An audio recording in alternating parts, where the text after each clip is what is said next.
I'm Denise Buisman Pilger, and my work is right over there.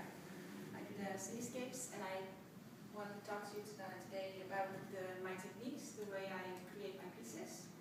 So I start out with a wood panel. I rather work on wood as opposed to canvas because I work with gel skins, and when I apply these, you need to take the air bubbles out, so it's nice to have like a sturdy surface.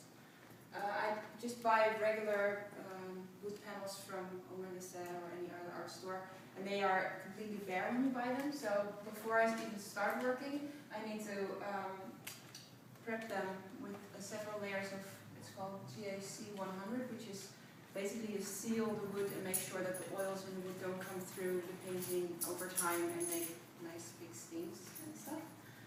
So after I do that, I usually do a couple at a time because it takes about, it's easier and needs to be 2 layers, so it's nice to have a couple done. And then after that, I apply a couple of coats of gesso, usually 3 or 4 depending on how dark the grain of the wood is and how wide I want my panels to be. And after that, I drip some like thinned out black acrylic paints because I like to have at least a little bit of texture before I start working. Most of the time it gets painted away. Sometimes, like in the back one, it kind of stays there a little bit. And so usually I glaze over the top and then apply extra drips, so there's kind of a layering effect. So there's a little bit of depth in the skies as well. And after that, I go to my computer because a lot of work is done on the computer for my pieces. I take my own photographs, and usually when I decide on a subject, I have a whole bunch. I've had paintings where I had like 1,500 photographs to go through. So I have this nice little program which is called Bridge, which lets me view all my photographs, and then I can I make in Photoshop a file that is about the same size as my panel, so I can resize my photographs and see where they need to go and stuff. So that's easy. Awesome. And then in Photoshop I also change the colors of my photographs because I work mostly in black and white, but I do like to have a little pops of color sometimes. And also, even if I work in color, I want to overexpose the color, so I want to make them really bright red as opposed to like the faded orangey red right there. And I've done pieces that are in full color, like the middle one, the perennial one over there. And even those colors I change. I make them, like the contrasts a lot higher, and I just make the colors look brighter. So after I do that, I kind of assemble everything together on my little panel. This panel is like a square one.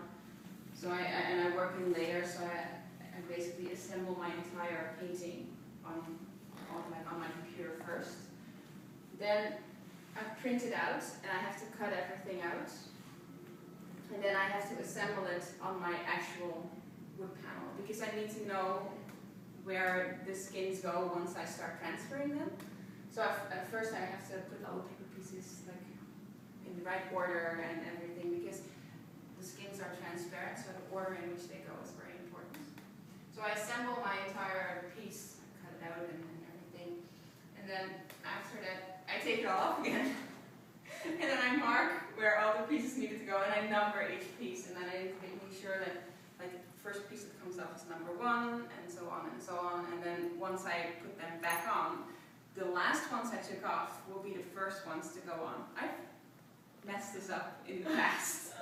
And because it's a layering process, like the bottom layers, not everything will show up, you know, so it's very important for me to have my order right. You learn while doing, right?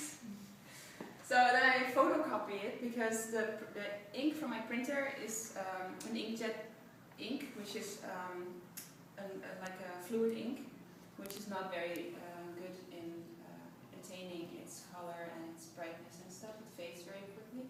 So I have it photocopied, which basically the photocopier, what it does is it transfers it to a powder-based ink, which is a lot better with the light fastness and keeping its color and not fading and stuff. Also, the inkjet doesn't really work when you do the transfers, and you really need a powder-based ink for that. If you were so lucky to have like a laser jet printer, then it would work, but especially a color one is very expensive. So I go to to my trusty people, I have them done at one of the Bureau and Gros, and it's one that I go to often, like every time I need that done, and I have built a relationship with them because it's very important for me to know that when I go there, that the colors, especially in my photocopies, are as close to my prints as possible, because I've had it happen that I came there and they printed everything and it was all bluish, and then I was like, well, you have to see that there's a big difference here. So I built this relationship, and all the girls there know, and when I come in, they're like, oh, printer needs to be set like that, and everything works out perfectly. So I'm very happy with that. It took me some time, but so after that, I apply several layers of a gloss gel on top of my photocopy. I can do it with 2 layers. If you do it for the first time, 3 or 4 layers is better because you have less chance of it breaking. And I apply the layers crosswise, because the crosswise application there gives it strength. Because if you do it only one, it really tears along the brush stroke. So crosswise is really, you can actually see it in the next photograph. You can see that it kind of gets like a canvas-like texture because of that.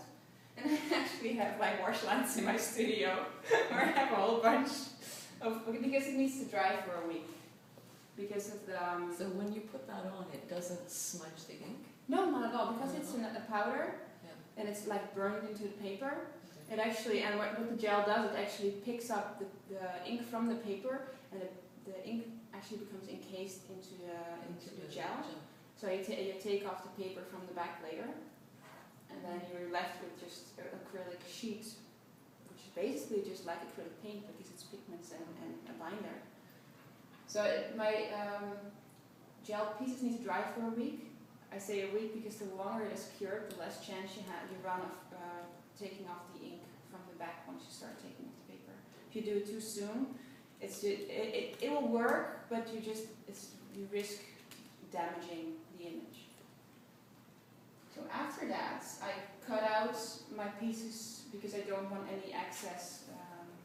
Because the gel is actually, it's like a paper, so it's not really thick, but it's a little thick. So if you have like a huge excess, then it looks really silly if you put it on your panel. And then I dunk my piece into a bath of water, the whole entire thing, the cutout. And then once you soak it a little bit, you can actually see little air bubbles forming underneath the paper, and then you can just pull off the paper like that. And the only thing that is left is like a real residue of, because I let the photocopy on a gloss paper, and that actually causes the white residue, which you can just wipe off with a little bit of cloth, just like a wet cloth, and then you're left with a completely transparent piece.